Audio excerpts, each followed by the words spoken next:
ये कि किसी से सेवा ना ले, और अगर सेवा ले तो उसके अनुसार फिर अर्थ दे दे। अगर आपने वहां भोजन पाया, पान पाया, तो उसके अनुसार सोच ले कि अगर हम इतना खरीदते तो कितने का मिलता, वो दे दिया तो आपका भजन बच गया। कभी आपको कोई प्रणाम नमस्कार करे, तत्काल बराबर प्रणाम करो। किसी को अपना भजन का हिस्सेदारी नहीं, सबका मंगल हो। ये भजन जितना बढ़ेगा तो आपको भगवदाकार कर देगा। दिन रात 24 घंटे में 21,600 श्वास चलती है। 21,600 श्वास में 6 घंटा तो सोने के चले जाते, उसमें तो चेतना नहीं रहती। अब हमको अगर 21,600 नाम हमको जपने को मिल जाए तो हमारी हर श्वास सार्थक हो जाए। जो हम 5-6 घंटा सोते हैं उसमें जिनका अभ्यास है तो बात अलग है, नहीं तो वो व्यर्थ जाती है। तो हमें एक श्वास में कई नाम जपने का अभ्यास करना चाहिए, जिससे 200 माला फेरने पर ये 21,600 श्वासों की गणना पूरी होती है। अगर हम 200 माला का नियम ले तो इतना हो सकता है। तो हमें लगता है अगर हर समय माला नहीं ले सकते तो श्वास वाली माला बहुत अच्छी रहती है। श्वास में 4 बार खींचो, 4 बार नाम लेते हुए छोड़ो। दूसरा साधन, एक छोटी माला ले ले, जो आजकल तो काउंटर चला है। काउंटर में ज्यादा सुविधा संसार के क्रियाओं में रहने वालों को होती कि किया अपनी जेब में डाल लिया। तीसरा साधन वो बहुत कठिन है, मन की वृत्ति से नाम जप करना। माला, श्वास और मन की वृत्ति, उसमें श्वास की भी गणना का ध्यान नहीं रहता, उसमें केवल चिंतन होता है, चल रहा है। पर ये आखिरी स्थिति होती, इसी के बाद वो परिपक्व अवस्था होता है। जिह्वा से धीरे धीरे नाम उच्चारण करते हुए ये पहला अभ्यास है। प्रारंभिक को एकदम मानसिक में नहीं पहुंचने की चेष्टा करनी चाहिए, 2-4 नाम के बाद मन प्रपंच में फंसा देगा। दूसरा अभ्यास कंठ में, जैसे हम जिह्वा से राधा वल्लभ सिंह, राधा वल्लभ सिंह, राधा वल्लभ सिंह, इसे वाचिक जप कहते हैं। मंत्र नहीं होगा, ऐसे नाम होगा। फिर उपांश ऐसे, फिर कंठ से चलता है, फिर हृदय से चलने लगता है, फिर नाभि से चलता है। जिसका नाभि से चलने लगता है उसका परावाणी के द्वारा भजन, वो सिद्ध पुरुष कहा जाता है। 4 वाणी, परा, पश्चंती, मध्यमा, वैखरी। वैखरी जो बोल रहे हैं, जो कंठ से, फिर हृदय से पश्चंती, परा नाभि से, मूलाधार केंद्र से लेकर के संपूर्ण ब्रह्मांड में इसमें नाम गूंज रहा है, वो सिद्ध पुरुष का होता है। पहला अभ्यास जिह्वा हिला करके शुरू करें, राधा राधा राधा राधा। फिर कंठ से, कभी हमारे सदगुरुदेव भगवान को देखना, अगर कोई आ गया और बातचीत का हुआ तो यहां से तत्काल चलता दिखाई देता है ना, कंठ ऐसे ऐसे हिलने लगता है कंठ। अगर शांत बैठे तो फिर नहीं दिखाई दे। अगर कोई है आसपास तो इतनी तीव्रता लगन होती कि कहीं छूट ना जाए नाम। कंठ से विशिष्ट अभ्यासी का, फिर हृदय से परिपक्व अभ्यासी का, और नाभि से सिद्ध महापुरुष का, परावाणी से चलता है। अगर 1 वर्ष तक जिह्वा से अभ्यास किया जाए, ये मैंने किया है, नारायण स्वामी कहते हैं, तो दूसरे वर्ष में कंठ से प्रारंभ हो जाता है। 2 वर्ष कंठ से चले तो अगला हृदय से प्रारंभ हो जाता है, और हृदय से 3 वर्ष चले तो फिर नाभि से 7 वर्ष में नाम सिद्ध हो जाएगा। अगर नियम पूर्वक झूठ ना बोले, सत्य आचरण करे, ऐसे नाम जप करे। हम ये कहते हैं कि चलो थोड़ा धीमे ही सही, पर 12 वर्ष में तो आपको सिद्ध हो जाना चाहिए। 12 वर्ष, यहां बोले 30 वर्ष के, 50 वर्ष हो गए साधन करते हो, ज्यों कहते हो कोई परिवर्तन नहीं। इसका मतलब अंदर से नाम नहीं चलाया जा रहा, नाम में रुचि नहीं। 12 वर्ष में तो भगवत साक्षात्कार करके जागृत स्वप्न सुषुप्ति अवस्था पर विजय प्राप्त कर लेता है साधक। ऐसा ही स्वामी जी ने किया, नारायण नारायण नारायण नारायण नारायण, ऐसी सिद्धावस्था हो गई थी, एक टाट की लंगोटी, एक रस्सी कमर में, बस। बड़े ही उच्च कोट और बहुत बड़े अरब खरबपति घर के बालक थे। सारी सिद्धियां उसके पैरों में लौटने लगती हैं, जिसका नाभि से भजन प्रारंभ हो जाता है, परावाणी से। अजपा जाप उसे ही कहते हैं जो नाभि से होता है। अजपा जाप करने वाले उपासक में जो अजपा जाप करने की चाह रखते हैं, पहला भोजन पर ध्यान दे, सात्विक भोजन, पवित्र भोजन। भाई नाम का स्वाद नहीं मिला तो कुछ लोग जो है बहुत प्रसन्न होते हैं जब सांसारिक पदार्थ आता है। बड़ी कृपा श्री ठाकुर जी की रही है कि इस विषय पर जो है बहुत परिपक्व किया है। रोटी नहीं मिली, ये रबड़ी रसगुल्ला की तो बात जाने दो। गंगा का किनारा, गांव में जाना नहीं, जो आकाश वृत्ति से वो आ जाए वही। आप लोगों को तो रोटी तो मिल रही है। पहला नाम सिद्ध करने के लिए भोजन सात्विक और थोड़ा, अगर एक समय पाके निर्वाह कर लो तो अच्छा, नहीं तो 2 समय, 3 समय पाने का तो अधिकार ही नहीं साधक को। भगवान की बड़ी कृपा है, जब भूख थी तब था नहीं, और जब है तो भोजन नहीं पा सकते। वो बड़ा लीला बिहारी है।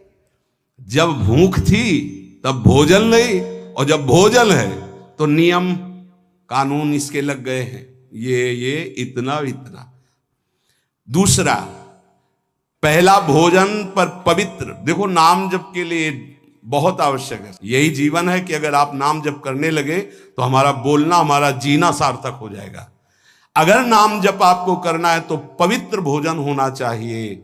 2 टाइम भोजन पाना है तो थोड़ा थोड़ा पाओ, पेट ना भरने पाए, ऐसा ना लगने की वजन बढ़ गया है। वजन बढ़ गया है तो भजन घट गया है, वजन घट गया है तो भजन बढ़ गया है। देखो तुम्हारे संसारिक संबंधी माता पिता चाहेंगे कि तुम्हारा चिकना शरीर होना चाहिए, हष्ट पुष्ट होना चाहिए, लेकिन हम चाहेंगे कि तुम्हारा भजन पुष्ट होना चाहिए, भगवदाकार वृत्ति होना चाहिए। शरीर तो आज है, कल नहीं रहेगा, चाहे जितना चिकना कर लो। संसारिक माता पिता के प्यार में और गुरु के प्यार में यही अंतर है। वो आपके स्वरूप को पुष्ट करेगा तो शरीर तो अपने आप, मन प्रसन्न है तो वो स्वस्थ है, अस्वस्थ होने पर भी स्वस्थ है। अगर शरीर स्वस्थ है और काम वासना है, नाना प्रकार की चिंताएं, ये थोड़ी माता पिता दूर कर पाएंगे। वो तो तपस्या और साधना से ही दूर होती है, ध्यान रख लीजिए। अधिक भोजन पाना, शरीर को बहुत पुष्ट बलवान कर लेना, तो हर इंद्रियों को भोग देना पड़ेगा आपको। वो कोई तपस्वी होता है, जो तपस्वी होता है वो संयमी होता है, जो संयमी होता है उसके चर्बी नहीं होती, ध्यान रखना। युक्ताहार विहार से, प्राण पोषण के लिए केवल शरीर में अन्न जाए तब नाम में प्रीति होगी। खाते खाते अनेकों जन्म व्यतीत हो गए, वर्षों व्यतीत हो गए, अरे अब तो भजन कर लो, कहां तक खाओगे? ये नरक कुंड है, डाला विष्ठा बन गया। नींद, एक नियम बना लो कि इतना ही सोना है। पता नहीं सोने में कौन सा सुख, नींद में केवल एक बात का सुख होता है, आपका संसार का चिंतन नहीं होता, तो आप जो शांत रहते हैं वो सुख होता है, लेकिन वो तमोगुणी सुख है। अगर आप जागृत में संसार का चिंतन न होने दें और भगवत चिंतन कर रहे हैं तो आप महापुरुष हो जाएंगे। सो सो के जीवन क्यों बर्बाद करते हैं? एक टाइम रखिए सोने का, बस। ये कोई तुम्हारा सुख नहीं है, ये तमोगुणी सुख है। निद्रा आलस्य प्रमादोत्तम तत्तामस मुदाहृतम। और एक बात समझ लो, यद तज्ञे विषमी परिणामे अमृतोपमम। जिसमें विष जैसा शुरुआत में लगता है उसका परिणाम अमृत होता है, और जिसकी शुरुआत अमृत जैसी लगती है उसका परिणाम विष होता है। प्रातःकालीन उठ करके सत्संग में आना विष जैसा लगता है, लेकिन उठ के आ रहे हो तो इसका फल अमृत होगा। ब्रह्म मुहूर्त में सो रहे हैं, जीवन बर्बाद कर रहे हैं, अरे ब्रह्म मुहूर्त में उठिए, स्नान कीजिए और सच्चिदानंद भगवान में चित्त को जोड़िए। ये विष जैसा लगता है, परिणाम अमृत जैसा होता है। तीसरा, 24 घंटे में 1 घंटे का तो एकांतवास करना सीख ही लो, चाहे गृहस्थ हो चाहे कोई भी हो। 1 घंटे हमसे कोई बात नहीं करेगा, अपने दरवाजा बंद, थोड़ा 1 घंटे कोई ऐसा समय निकालो जिसमें चित्त को केवल श्री कृष्ण से जोड़ो, प्रियाजू से जोड़ सको। चौथा, विरक्त साधक तकिया, गद्दा, ये सब चीजें अगर लगा के सोओगे तो नाम जप नहीं होगा। देखो,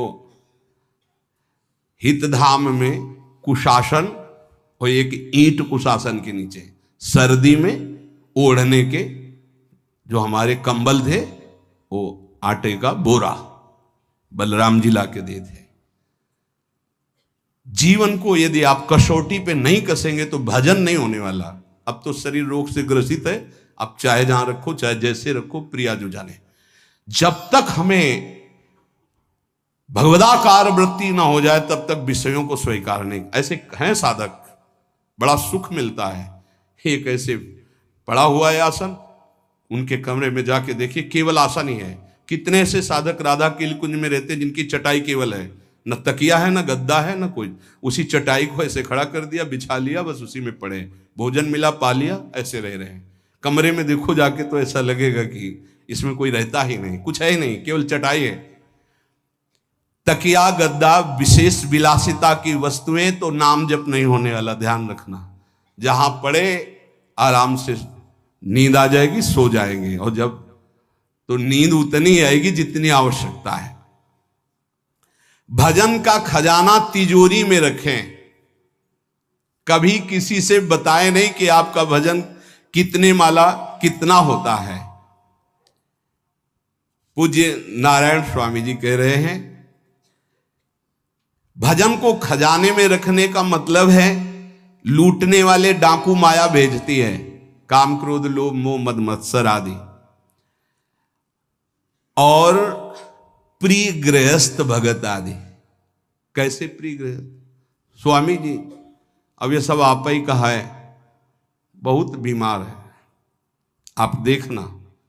ठीक है, दूसरे की दुख निवृत्ति करना संत का स्वभाव होता है, पर हम जिस मार्ग के पथिक हैं, हमारा कर्तव्य है, हमारे पास हमारे प्रभु के सिवा कोई नहीं, हमारा जो कुछ है वो प्रभु हैं। ए भैया, जैसा श्री जी चाहेंगे वही सब मंगल करेंगे, ये शब्द होना चाहिए, उससे उसका भी मंगल होगा, आपकी भक्ति पुष्ट होगी।